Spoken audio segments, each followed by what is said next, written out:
no telão, rudimentos de obras mortas. Diga com a sua boca, rudimentos de obras mortas. Diz a palavra na carta de Paulo aos Romanos, capítulo 7, versículo 14. Assim, meus irmãos, também vós morrestes relativamente à lei. Diga, eu morri para as coisas da lei, para o que é relacionado à lei, por meio do corpo de Cristo, para pertencerdes a outro Cristo, não aquele da cruz do Calvário, não aquele Jesus de Nazaré, não o Cristo judeu, para pertencerdes a outro, a saber, aquele que ressuscitou dentre os mortos, a fim de que frutifiquemos para Deus. Diga com fé, eu pertenço ao Cristo ressuscitado, é nele, somente nele, que eu dou frutos para Deus. Vamos orar? Senhor Jesus Cristo, ressuscitado dentre os mortos, verdadeiro Deus, soberano das nossas vidas, Rei, o Rei que está aqui, o Rei que não nos deixa jamais, o Rei que reina verdadeiramente sobre nossa vida, nossa família, nossa igreja, nosso ministério. Deus, estamos aqui por teus desígnios e propósitos eternos. Por isso, nesta hora, nós nos submetemos, Pai, ao agir do teu Espírito. Nós nos submetemos à autoridade da tua palavra. Deus, fala a cada coração. Revela-te com maior profundidade ainda. Senhor, apresenta-te como tu és de fato. Tira os véus, Jesus. Tira as escamas dos olhos. Jesus, que o teu povo veja com os olhos do Todo-Poderoso. Veja as coisas como elas são. Ó Deus, creia de uma forma saudável, Pai. Ensina-nos nesta manhã a respeito destes rudimentos de obras mortas. Fala-nos, Pai, daquilo que nós precisamos pôr de parte, deixar para avançar para aquilo que é perfeito, para vivermos o que tu tens para nós nesta terra. Tira de nós a religiosidade, tira a tradição dos homens, as doutrinas humanas, até mesmo tira, Senhor, se ainda resta algum ensino de demônio, bata em retirada isto, pela promulgação da verdade libertadora. Assim eu oro com fé, em o nome de Jesus, e todos os irmãos amados digam amém e amém, aleluia, aleluia, glória a Jesus. Muito obrigada, Bispa Silmar. Meus irmãos amados, minhas irmãs amadas, saudáveis, curadas, restauradas, com alma refrigerada, homens, varões de Deus, cabeças das suas famílias, jovens mais que vencedores, senhores e senhoras sábios, aqueles que são chamados filhos de Deus, selados com o Espírito Santo da promessa, mais que vencedores em todas as coisas. A igreja atual, ela está baseada em ordenanças, está baseada em rudimentos da carne, rudimentos de obras mortas. Algumas pessoas olham o tema e podem dizer assim, rudimentos de obras mortas, mas que mensagem esquisita, que nome estranho. Que são coisas rudimentares, rudimentos, são coisas básicas, simples, até precárias. Então, coisas simples, coisas básicas de obras, alguma coisa que se faz, mortas. Imagina, pessoas fazem coisas que são simples, que são rudimentares, que são básicas e que estão mortas. E uma coisa morta serve para quê? Nada. Bispa, quer dizer que nós vamos estudar sobre coisas simples que as pessoas fazem e que não servem para nada? Perfeitamente. E por que nós vamos estudar sobre isso? Porque estas coisas, impedem o Filho de Deus, o povo de Deus, a obra de Deus de avançar para aquilo que é perfeito, de usufruir da herança completa a que temos direito por graça, consumada por Cristo na cruz do Calvário. Então, quando nós olhamos para a igreja atual, e isso já vem de longa data, logicamente, né? Nós vemos uma igreja que a base dela é essa questão das ordenanças, rudimentos da carne. E isso tem impedido a igreja de chegar à perfeição, de chegar aonde Deus quer que a igreja chegue. Essas ordenanças, essas coisas rudimentares, têm sido até motivo de muitos conflitos, muitas guerras dentro das igrejas, entre as denominações, divisões múltiplas através da história da igreja. E tudo isso tem ocorrido por quê? Por falta de conhecimento. A Bíblia diz que por falta de conhecimento, o povo de Deus é destruído. Então, o velho sistema, nós já estudamos aqui a lei, as velhas regras, a chamada tradição religiosa, foi quem estabeleceu ensinamentos torcidos, ensinamentos distorcidos também, que transformaram aquela linda pregação das boas novas de grande alegria num catecismo de medo, numa palavra castradora, num evangelho de condenação, de acusação, de morte, onde o povo de Deus recebe uma palavra que, ao invés de libertá-los, faz com que eles vivam cada vez mais aprisionados, escravizados, carregando fardos, pesos extremos, muitas vezes insuportáveis, difíceis de carregar. E o nosso ministério está fazendo o quê? Está levando o povo de Deus, já há muitos anos, graças a Deus, ao conhecimento da verdade, porque só a verdade pode libertar.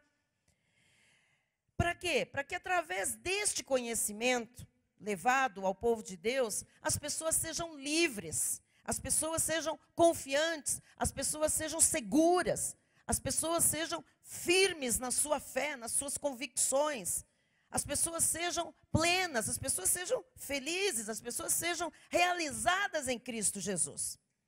A tradição, ela faz um trabalho do diabo. A tradição, ela emperra o crescimento. A tradição emperra o progresso. Jesus falou 4 vezes sobre tradição. 3 vezes que Jesus fala da tradição, ele fala mal. Ele fala que é maligna, que ela é nociva. Você já viu, certamente, pessoas baterem no peito e dizer, eu nasci assim, eu vou morrer assim. Eu falava isso, a minha família de origem católica romana, e eu ouvi avós, pais, eu ouvi, antes da conversão, logicamente, eu ouvi tios, eu ouvi muita gente da família batendo no peito dizendo, eu nasci católico. Nasceu católico? Eu vivi católico, eu recebi a tradição dos meus pais, eu vou morrer assim. E morre e vai para o inferno mesmo. Por quê? Porque nós temos que entender que tradição não salva. Tradição não liberta ninguém. Tradição emperra a vida. Tradição é um enlatado que as pessoas se colocam ali naquele enlatado, naquela lata, naquele gesso, e a vida delas é isso, por causa da tradição. E o que nós temos que fazer? Nós temos que, primeiro, entender que somos uma igreja de reforma. O que faz a reforma? Reforma. E o que temos que fazer como um trabalho dessa reforma protestante é dizer ao povo de Deus que nós não devemos mais seguir o Cristo, carne, o Cristo que veio cumprir a lei como um judeu, por fim a lei, que veio padecer. Nós não temos que seguir, nós não temos que imitar os sacrifícios do Cristo judeu. Ele veio exatamente para pagar um preço. Ele veio exatamente para ser o seu substituto, o meu substituto, para que eu e você não tivéssemos que fazer aquelas obras terríveis, sacrificiais da lei mosaica. Então nós temos que dizer isso ao povo de Deus. Não é para seguir o Cristo nos dias da sua carne. Jesus, nos dias da sua carne, ele passou por toda sorte de sofrimentos.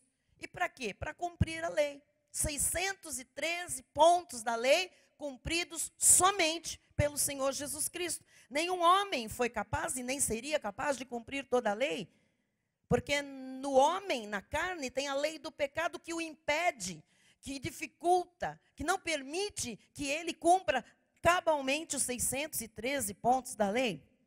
Então, nós sabemos que o Jesus de hoje, que Jesus é o Jesus de hoje, o ressuscitado. Esse Jesus, ele não é mais o Jesus de Nazaré, aquele Jesus nos dias da sua carne. Ele ressuscitou, ele está vivo, ele tem um corpo glorificado, ele está sentado no trono. E ele se manifesta hoje como Espírito Santo, é ele que está aqui na igreja. Amém? Então, eu queria tratar no ponto 1, para ser bem didática, sobre esta questão que começa com a revelação através do apóstolo Paulo. O apóstolo Paulo, ele nos faz um chamado a deixar, um chamado a quem? A igreja do novo pacto, a igreja dos gentios convertidos. É para esta igreja deixar os princípios elementares, os rudimentos da doutrina de Cristo e caminhar para a perfeição. Quem quer caminhar para a perfeição? Amém. Então nós temos uma atitude, nós temos que fazer algo. Então, amados, é preciso saber que há doutrinas superiores. Diga, há doutrinas superiores. Diga, há doutrinas mais profundas do que as doutrinas do Cristo estando em carne, no cumprimento da lei. Veja isso, por favor, em Hebreus 6, capítulo 6, versículos 1 a 3. Por isso, pondo de parte os princípios elementares da doutrina de Cristo. O que é pôr de parte? Deixa de lado, põe para lá. O que é para fazer? É para pôr de parte princípios elementares. Não sou eu que estou falando, amados. A Bíblia diz que na doutrina de Cristo há coisas elementares, coisas rudimentares. E é para pôr de parte. Na doutrina de Cristo tem coisas rudimentares. De que Cristo? Cristo carne. Porque as coisas do Cristo carne são as coisas da lei. A lei mosaica é que tem rudimentos, que tem carne, que tem coisas para serem feitas com a carne, pagar preço. Então, a Bíblia fala, põe de parte esses princípios elementares da doutrina de Cristo. E quando você põe de parte, você se deixa levar, deixemos-nos levar para o que é perfeito. E ele explica, não lançando de novo a base do arrependimento de obras mortas e da fé em Deus. Os nossos cultos não podem ser, culto após culto, só arrependa-te, pecador. Quem quer aceitar Jesus, vem para frente agora. Amados, isto é a ladainha das igrejas tradicionais. As pessoas aceitam Jesus 500 vezes. Primeiro, não é aceitar Jesus, que Jesus não é batatinha. É crer, confessar, receber a Cristo. Esta é a terminologia bíblica. Primeiro, não é quem quer. Não é para quem quer ou para quem corre, mas depende de Deus usar a sua misericórdia por predestinação e graça. Segundo, que uma vez que nós recebemos a Cristo como nosso Senhor e Salvador, nós não temos que ficar recebendo todo culto a Cristo. Cristo já fez morada em nós. Uma vez em Cristo para sempre. Uma vez selado com o Espírito Santo da promessa, selado para sempre. Então não tem sentido um crente ficar num culto de arrependimento de obras mortas. Arrependa-te, pecador. Já me arrependi, já não sou mais vista por Deus como pecadora. Ele já fez uma obra de regeneração. Os meus pecados já foram perdoados. Eu não posso ser chamada todo domingo pelo pregador de pecadora. Isso é uma ofensa. Isso é uma tristeza, é uma tragédia. Então veja, não é para fazer isso. Nem ficar falando da fé em Deus. Tenha fé, meu irmão. Tenha fé, minha irmã. Tenha fé. Hoje vamos orar para que Deus dê fé para você. Mas você é crente, como é que não tem fé? Se você é crente, você já recebeu o dom da fé para crer, para ser salvo. Não, vamos orar para Deus aumentar a fé. Para com esse culto essa mensagem de aumentar a fé. Nós recebemos o dom da fé, a fé santíssima, a fé plena, a fé dos eleitos de Deus. É a fé que move montanhas, é a fé que pode tudo. Não tem mais medida, menos medida da fé, mais fé, menos fé. Tem mais confiança. Para quem usa mais a fé, é mais experimentado na fé, então gera maior confiança. Amém? Diz o versículo 2. O que é para pôr de lado? O ensino de batismos.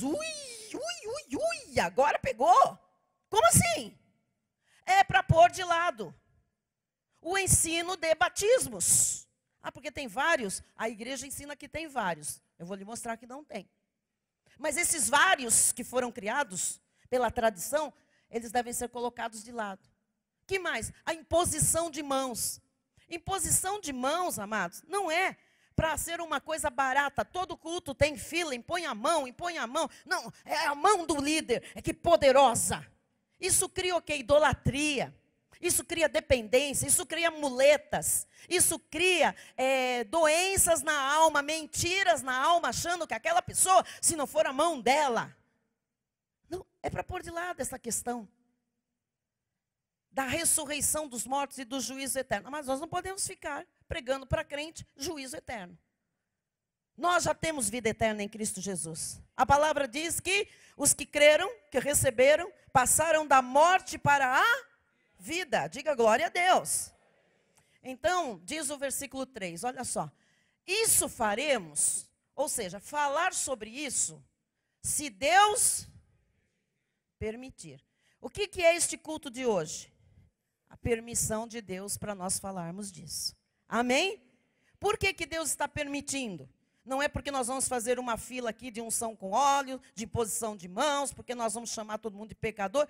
Ao contrário, Deus está permitindo que a gente fale sobre isso, para que o povo de Deus avance para o que é perfeito e deixe de lado os rudimentos de obras mortas. Amém? Então, vamos deixar de lado essa coisa do Cristo da carne, da lei. Vamos avançar. Deus tem mais para nós. Deus quer revelar coisas grandes, coisas profundas que nós ainda não sabemos.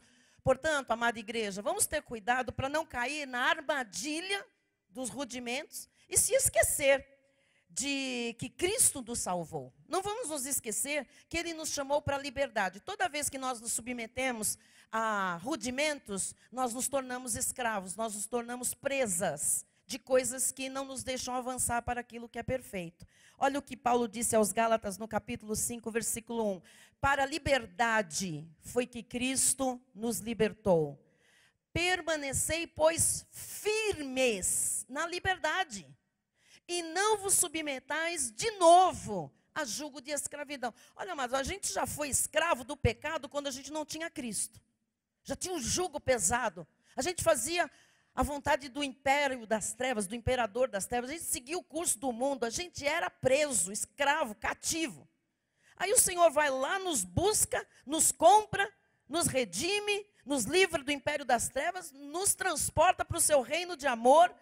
E agora alguém que vem pregar alguma doutrina de homens, alguma coisa rudimentar, legalismo, quer nos aprisionar novamente. A Bíblia diz, não vos submetais de novo a nenhum jugo de escravidão. Diga não. Muito bem. Ponto número 2. Jesus, nos dias da sua carne, chamou judeus. Então, aquele Jesus que nós conhecemos, que a história está lá em Mateus, Marcos, Lucas e João, os livros históricos. Aquele Jesus que nasceu judeu para que cumprisse a lei, que era para os judeus, era só para os judeus. Então, aquele Cristo, quando ele chamou discípulos, quando ele designou pessoas para falarem em nome dele, para fazerem as obras dele, ele chamou exclusivamente judeus. Nós vamos ver isso porque isso faz toda a diferença.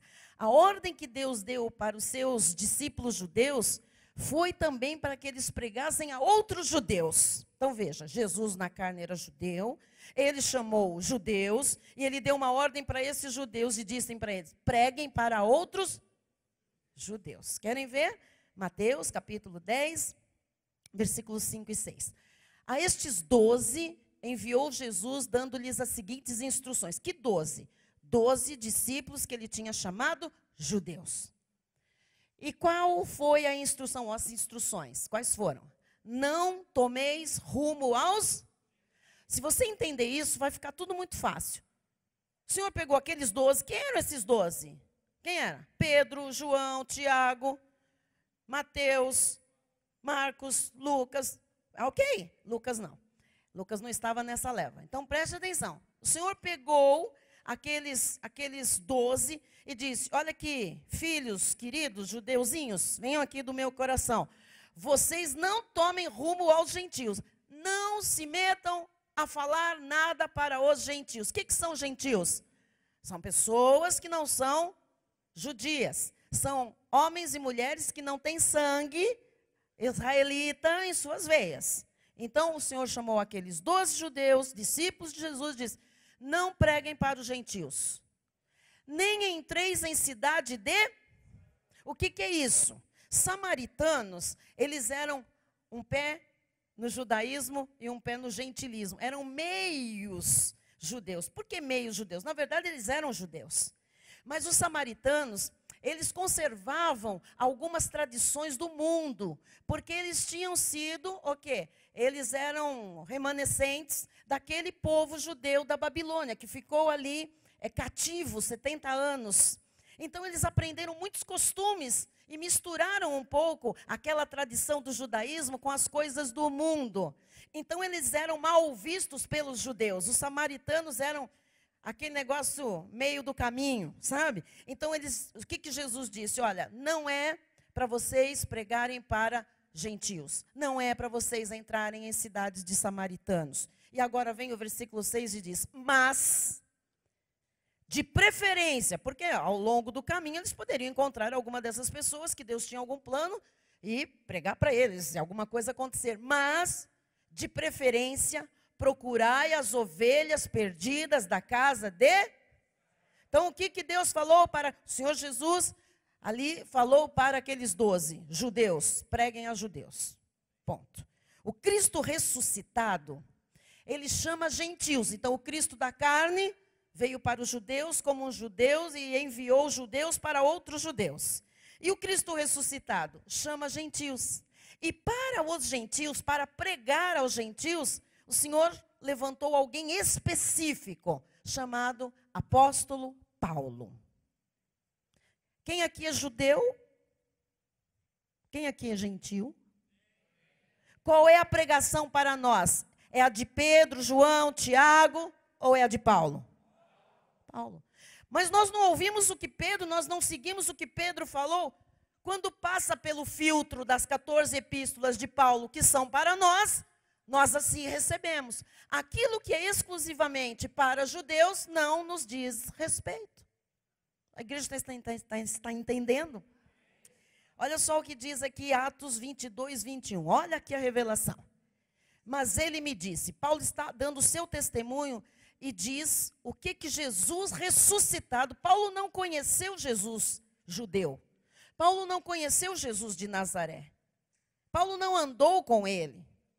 Paulo não o viu. Paulo é chamado à conversão depois que Cristo já havia ressuscitado. Quem aparece a Paulo, quem fala com Paulo, não é o Cristo de Nazaré, o judeu. É o ressuscitado. Ele ouve uma voz e ele fala com Paulo. E Paulo está agora dando o seu testemunho e ele diz, mas ele me disse, vai, porque te enviarei para longe. Você está identificando o chamado de Paulo? Para mim, para você e para todos que não têm sangue judeu em suas veias. Ainda que Paulo tivesse um curto ministério entre os judeus, patrícios dele, entre os reis, porque ele foi colocado diante de reis, de governantes, mas o ministério, o chamado, olha Deus falando para ele, eu te enviarei para longe. Paulo saiu daquele circuito Jerusalém, ali Samaria, Judéia, ele foi aos confins da terra. Paulo foi para a Ásia pregar, Paulo foi para toda a Ásia e ele foi também para a Europa. E hoje nós temos esta palavra aqui sendo pregada por causa do chamado do apóstolo Paulo. Diga graças a Deus. Ponto número 3. Os rudimentos eram uma sombra do que viria até o tempo da reforma de todas as coisas. Então, havia um tempo, o tempo da dispensação da lei, em que os rudimentos faziam parte dos rituais da vida daquele povo judeu, as coisas do judaísmo. Só que aquilo era uma sombra, aquilo apontava, aquilo não era real, não era um bem palpável, não era concreto, não era definitivo, amém? Não era eterno, aquilo era até um tempo de reforma. Então, diz a palavra em Hebreus, capítulo 9, versículo 10. Os quais não passam de ordenanças da carne. Então, esses rudimentos, essas coisas elementares, são ordenanças da carne. Ou seja, são produzidos por obras humanas, são para a carne e são da carne, baseadas somente em comidas. Isso pode comer. Você sabe que o judaísmo é cheio do pode e não pode, né? Tem animais que não podem.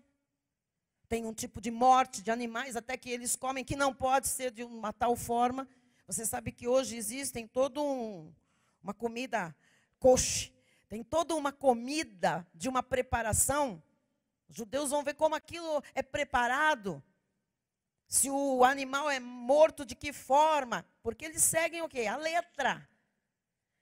Não passam de ordenanças da carne, baseadas somente em comidas e bebidas, diversas abluções. Abluções são lavagens. Lava pé, lava mão, o modo de sentar, vários tipos de batismos, impostas, porque a lei impunha até um tempo oportuno de reforma. Então, ninguém, amados, pode negar que Jesus veio para trazer uma reforma. O que Jesus veio fazer? Mudar tudo. Então, o tempo da reforma verdadeira e a primeira já aconteceu quando Jesus veio. E o que nós estamos fazendo hoje? Por que a gente fala que a gente é uma igreja de reforma? Porque Jesus veio, reformou, arrancou, acabou, anulou. Nós vimos aqui quinta-feira, revogou a lei. E o que a igreja faz hoje? Insiste em viver a lei, insiste em viver preceitos judaicos. Você veja, a igreja continua jejuando hoje. A igreja continua batizando nas águas.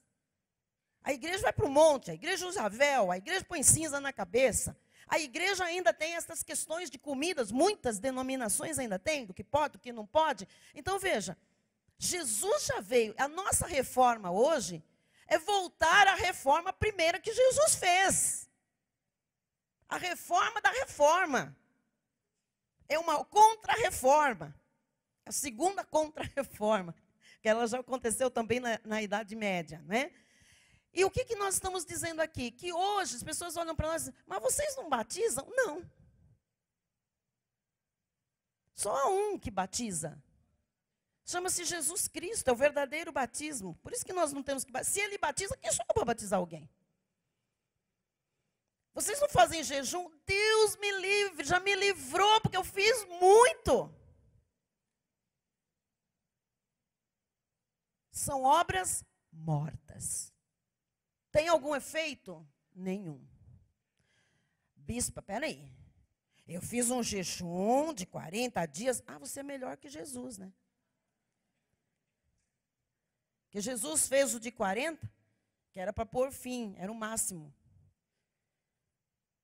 Mas adiantou, porque eu vi o resultado do meu jejum. Vem aqui que caiu um botão. Seguinte, não foi o seu jejum. Foi o grande amor de Deus pela sua vida. Foi a misericórdia do Senhor. Foi a graça de Deus. Não há nenhuma obra capaz de mudar situações. Só Jesus pode mudar e transformar. É assim que abaixa.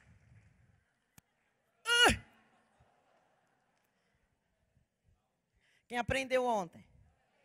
Bem, aleluia. Amém? Os irmãos estão entendendo?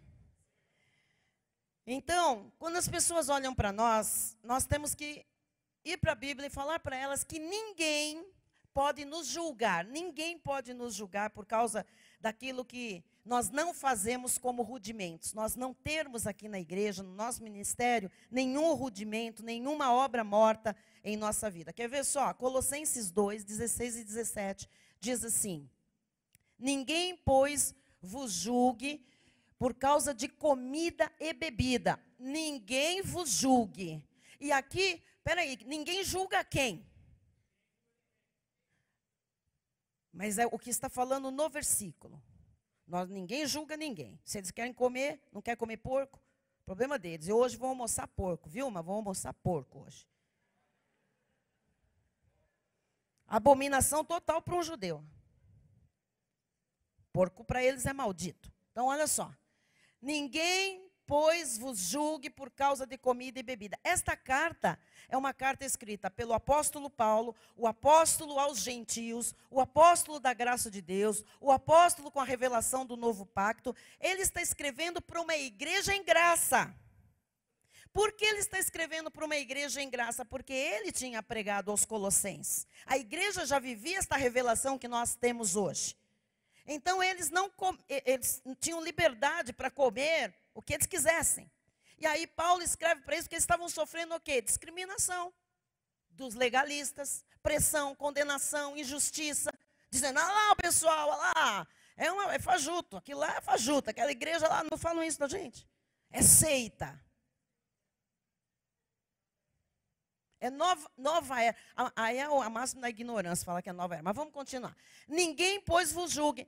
Então, Paulo disse para uma igreja que estava sendo julgada porque não fazia nada mais do judaísmo, não se submetia aos rudimentos. Ninguém, pois, vos julgue por causa de comida e bebida, ou dia de festa, ou lua nova, ou sábados. Nós não guardamos sábado. Sábado é da lei. Não, mas está nos 10 mandamentos. Sábado não é o dia do sábado. Quando a lei de Moisés foi promulgada, não havia calendário, foi depois. Não se chamava sábado de sábado, era o 7º dia, era um dia de descanso. Hoje nós temos o nosso Shabaton em Cristo Jesus. Ele é o descanso todos os dias. Segunda, terça, quarta, quinta, sexta, sábado, domingo. Segunda, terça, quarta, quinta, sexta, sábado, domingo. Segunda, terça, quarta, quinta, sábado, domingo. Vou lhe dizer mais. Grava aí, fotografa, põe. Guardar o sábado aqui no Brasil, numa cultura ocidental, é pura hipocrisia. Porque se fosse o sábado judaico, sexta-feira às 18 horas, parava tudo. Ninguém comia mais nada. Ninguém cozinhava mais nada. Ninguém limpava a casa. Ninguém ganhava dinheiro, não comprava, não vendia, não pagava, não recebia.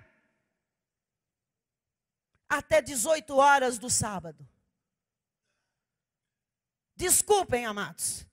Não me venham pregar sábado na nova aliança, ainda mais com tamanha hipocrisia, porque se um ponto da lei é observado, tem que se observar 613 pontos da lei.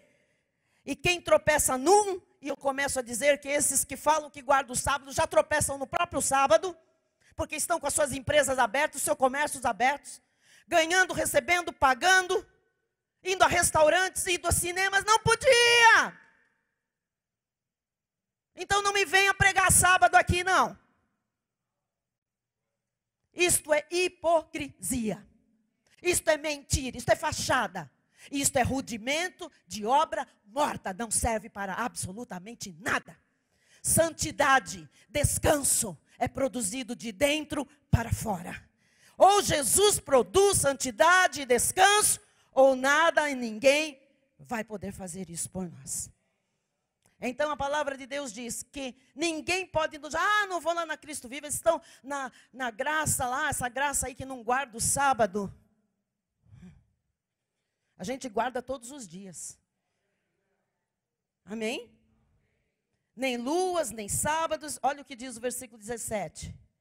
Porque tudo isso, e aí no tudo isso, mas só português, vai? Não precisa revelação. Só português. Porque tudo isso o quê? Luas, sábados, luas, comidas, bebidas, pode, não pode, abluções, tudo isso, e o sábado está no tudo isso, tem sido sombra. Sábado é sombra, lua é sombra, sombra é sombra, não é o bem real. Tem sido sombra das coisas que haviam de vir, porém o corpo é de... Essas coisas que haviam de vir, igreja, vieram ou não vieram? O que são essas coisas que haviam de vir? A graça, a fé. fé como dom de Deus, a salvação pela justificação em Cristo Jesus. Os irmãos estão entendendo? Isso veio ou não veio? Então a sombra existe? Não, tudo isso era sombra. Nós não vivemos de sombra, nós vivemos de bens reais. Quando nós recebemos a Cristo como nosso Senhor e Salvador, a Bíblia diz que nós morremos com Cristo para os rudimentos do mundo. Todas estas coisas aqui, quando alguém recebe a Cristo, morreu para tudo isso. Não tem sentido eu receber a Cristo como Senhor e Salvador e continuar praticando rudimentos, obras da lei. Não tem nenhum significado. Aliás, vou lhe mostrar mais para frente que isso é uma afronta, é pecado, inclusive. Colossenses 2, 20 a 23, olha o que diz aqui. Se morrestes com Cristo para os rudimentos do mundo, se morrestes com Cristo, quem morreu com Cristo? Quem o recebeu como Senhor e Salvador, morreu a sua morte, para ser uma nova criatura em Cristo Jesus. Então, se você morreu, ou seja, se você é salvo, para os rudimentos do mundo. Por quê? Porque é separado. Português. Pergunta. Por quê?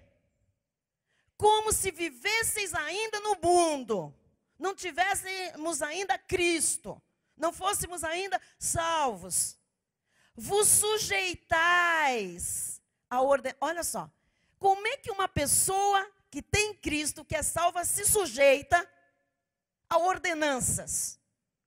Ordenanças da lei, ordenanças judaicas, ordenanças de homens.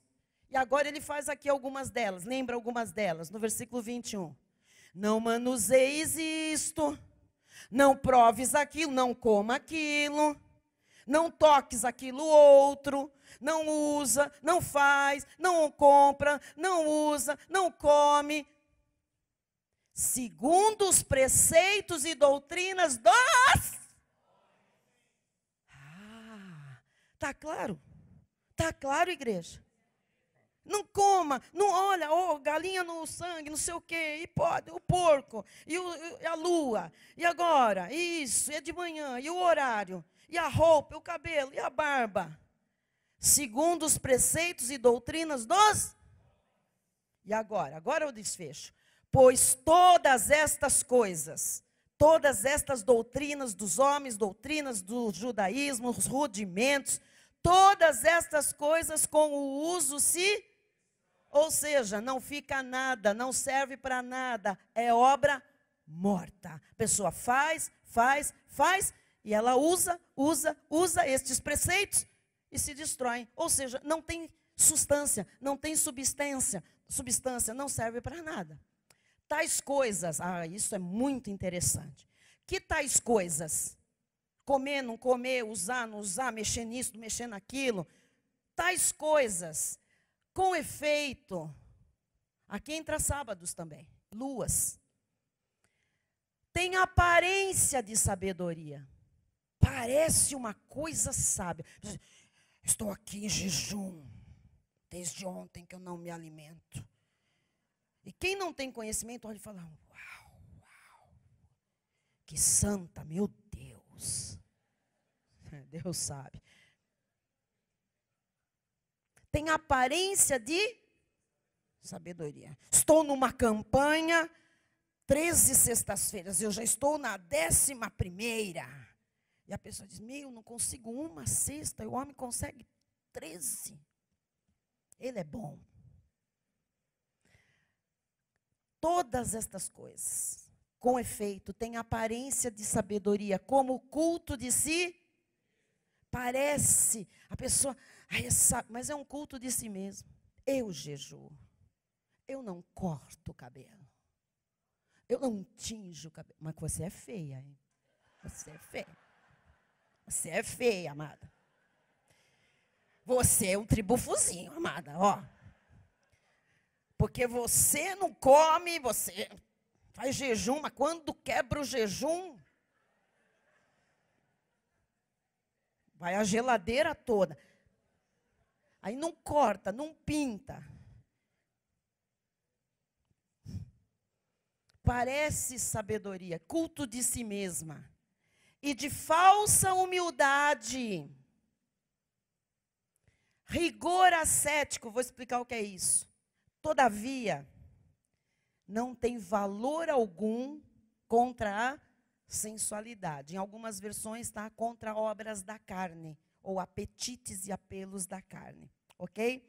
Então, a gente precisa entender que esta coisa de eu faço, eu sou santa, eu não uso, eu não toco, isso é uma sabedoria aparente, e a Bíblia diz que se não for a sabedoria lá do alto, a daqui de baixo é humana, animal e demoníaca. Não serve, ok? Isso é um rigor ascético. Você sabe o que é rigor ascético? Ascetismo ou asceticismo é uma forma de viver, conforme um pensamento dos ascetas, que é de abstinência de algumas coisas para buscar uma elevação espiritual. Os ascetas, e isso vem da Grécia, eram aquelas pessoas que faziam algo para serem vistas dos homens. Então, eu me abstenho de tais coisas, porque eu estou aqui num processo de elevação espiritual. Abstinências não levam ninguém a ser melhor espiritualmente. Alguém cresce e se eleva espiritualmente quando se alimenta, e se alimenta bem da palavra de Deus, da sã doutrina, da graça do Senhor. Amém?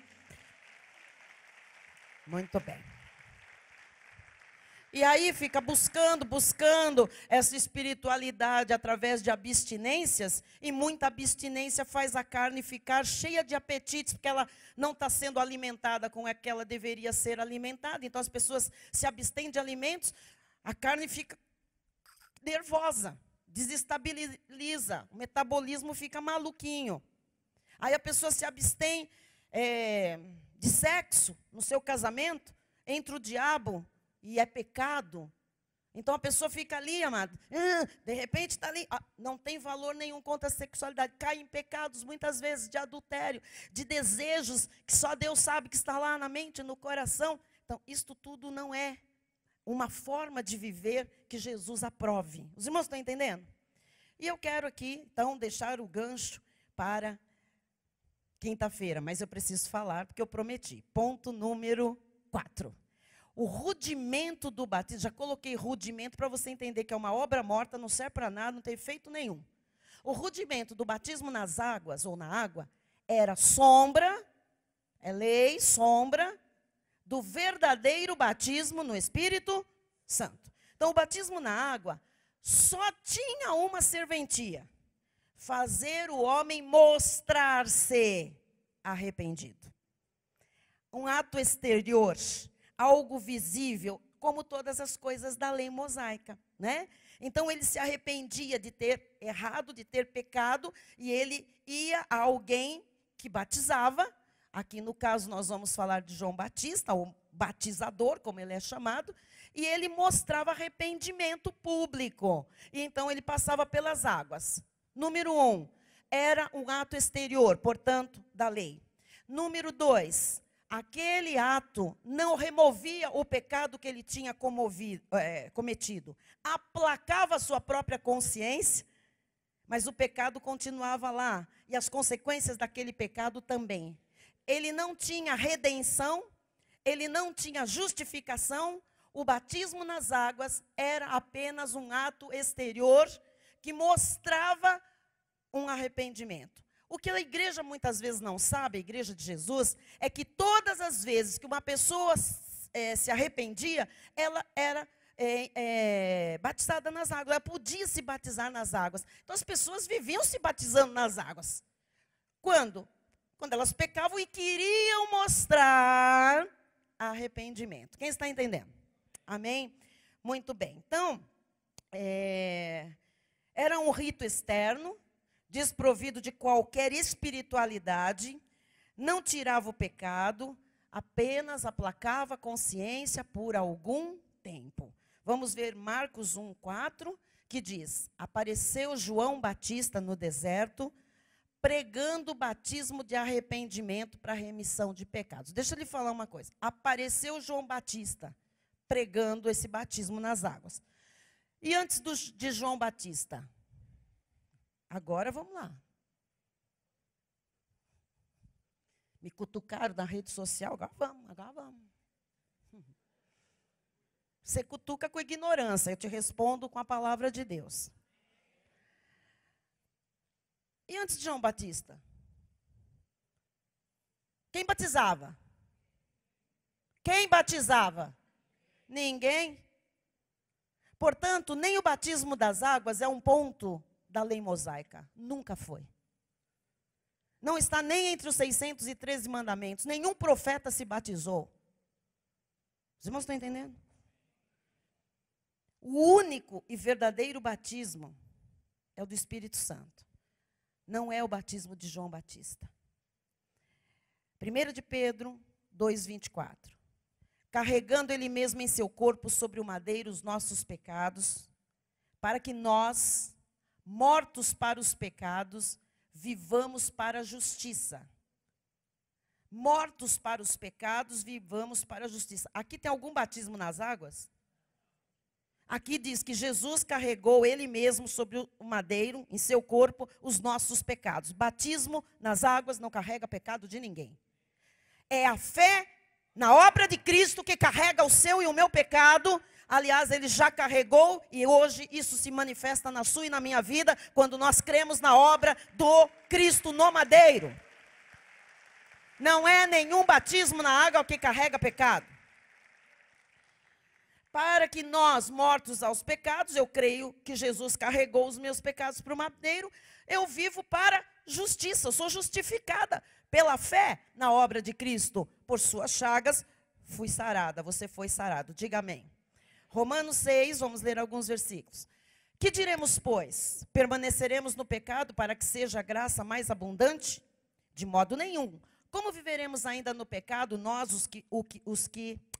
os que para ele morremos? Diga, eu morri para o pecado. Muito bem. Quem não foi batizado nas águas aqui? Levanta a mão. Então, nós que estamos de mãos levantadas aqui, que não fomos batizados nas águas, então isso aqui não teria sentido para nós. Quer dizer que nós não fomos justificados, nós não somos salvos, Jesus não carregou com os nossos pecados? Lógico que carregou, lógico que fomos justificados, lógico que somos salvos. Pela fé em Cristo Jesus, nós já fomos salvos. Amém, Clóvis? Vamos aplaudir aí o Senhor, vamos lá.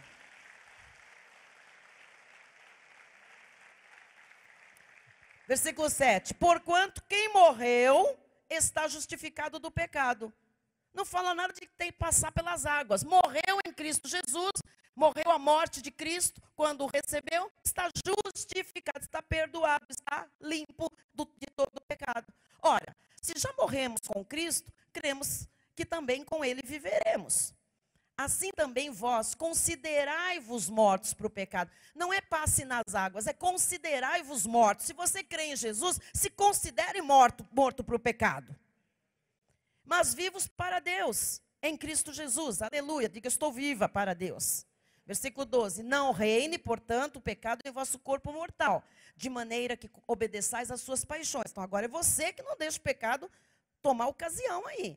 Nem ofereçais cada um os membros do seu corpo ao pecado como instrumentos de iniquidade, mas oferecei-vos a Deus como ressurretos dentre os mortos, e os vossos membros a Deus como instrumentos de justiça. Versículo 14. Porque o pecado não tem nada a ver com água. O pecado, para quem recebeu a Cristo Jesus, não terá domínio sobre vós, pois não estáis debaixo da lei, e sim da... Então, todo crente está debaixo da graça, ele apenas não sabe, ele não tem olhos iluminados. Porque se ele é salvo, ele está debaixo da graça. Diga amém.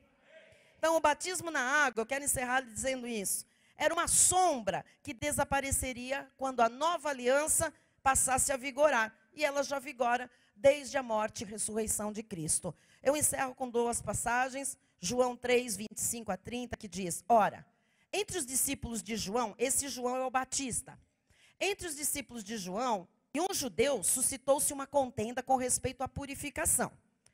E foram ter com João e lhe disseram, mestre, aquele que estava contigo além do Jordão, estão apontando o dedo para Jesus, mestre. Estão chamando João Batista de mestre. Os discípulos dele estão dizendo, aquele lá, ó, que estava contigo ó, além do Jordão, do qual tens dado testemunho, está batizando. Olha a divisão. Olha a fofoca. Está batizando. E todos lhe saem ao encontro. Versículo 27. Respondeu João, o homem não pode receber coisa alguma se do céu não lhe for dada. Vós mesmos sois testemunhas de que vos disse, eu não sou o Cristo, mas fui enviado como seu precursor. É interessante como tem igrejas que põem o nome do precursor. Vamos continuar. O que tem a noiva é o... Quem é a noiva? Quem é que tem a igreja? Jesus, o noivo.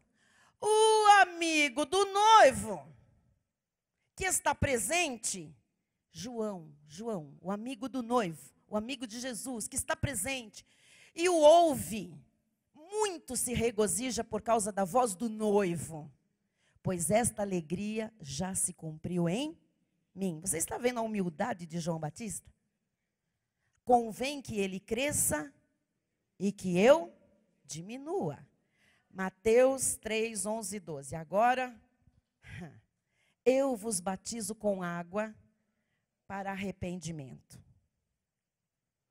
Mas aquele que vem depois de... Por que para arrependimento? A pessoa pecava, se arrependia e passava lá no rio. Mas aquele que vem depois de mim é mais poderoso do que eu, cujas sandálias não sou digno de levar. Ele vos batizará com o Espírito Santo e com fogo. A sua pá ele a tem na mão e limpará completamente a sua eira. Recolherá o seu trigo no celeiro, mas queimará a palha em fogo. Quem é eleito do Senhor, diga amém. Diga, eu vou para o celeiro do Senhor. Amém? E para encerrar, para você saber que a fofoca é terrível, a difamação é triste. O que disseram para o João Batista? Ó, estão indo lá, Jesus está batizando. Marque você, viu, João? Você já, ó, perdeu. O cara é mais popular lá. João 4:2. Se bem que Jesus mesmo não batizava, e sim os seus discípulos. Vamos todos ficar de pé. Conhecereis a verdade, e a verdade vos libertará. Então não tem que batizar? Eu não vou falar para você aqui que tem o que não tem que fazer. O Espírito Santo já imprimiu no seu coração, na sua mente, aquilo que é preceito do novo pacto. Se você foi batizado com o Espírito Santo no dia em que você creu, recebeu a Jesus. Ah, fui? Eu nem falei em línguas. Quem disse que tem que falar? Línguas não é evidência de batismo no Espírito Santo, é manifestação de dom. Pode ser que alguém, crente em Jesus, nunca venha falar em línguas, mas tem o Espírito sim, é selado com o Espírito Santo da promessa. Efésios 1:13 diz, em quem também vós, depois que ouvistes a palavra da verdade, o evangelho da vossa salvação, tendo nele também crido, fostes selados com o Espírito Santo da promessa. Quem creu foi selado com o Espírito Santo. Que batismo mais interessa para mim e para você? Nenhum. Não tem, é sombra, não tem mais efeito. E a pergunta que alguns não podem ir embora sem a resposta, então por que Jesus se batizou? Porque apesar de não estar na lei, uma tribo da lei dos essênios, uma tribo dos judeus batizava nas águas. Jesus era essênio. Jesus disse, não vai ficar um ponto para que a minha noiva tenha que se submeter, cumprir. Eu vou levar tudo para aquela cruz. Uau! Aleluia. Senhor Jesus Cristo, nós estamos muito gratos por esta manhã, este banquete espiritual, pelo conhecimento, pelos louvores, pela nossa alegria, pela adoração, pelos milagres que já aconteceram aqui. Ó Deus, por toda a comunhão dos santos, pelo que recebemos de perdão nesta manhã, pela reconciliação, pela exaltação, Senhor, dos teus filhos que receberam certificados. Jesus, por tudo que nós em Ti pudemos realizar, Jesus. Mais do que realizar, pudemos receber. Toda a honra, toda a glória, todo o louvor, todo o domínio, Pai, são sempre Teus. Leva-nos na Tua paz, na Tua segurança, para a nossa semana vitoriosa. Uma semana cheia de coisas novas da parte de Deus, de surpresas, de realizações. Uma semana saudável, uma semana cheia de força, de energia, de garra. Senhor, uma semana com pensamentos novos, com ideias novas. Uma semana de repentes do Senhor na nossa vida. Jesus, nós nos abrimos, Pai, para viver aquilo que Tu tens para nós. Estamos avançando para aquilo que é perfeito em Cristo Jesus, livres de toda a lei, para desfrutar da Tua bendita graça. Assim eu oro, Senhor, em nome de Jesus. Amém, bispo. Amém. Glória a Deus. Estenda a sua mão na direção do altar. A graça, não a lei, e o conhecimento do nosso Senhor e Salvador Jesus Cristo, o amor de Deus e as doces consolações do Espírito Santo serão constantes e permanentes na vida de todos nós, e aqueles que creem e confiam nessa palavra e a recebem em seu espírito, digam amém.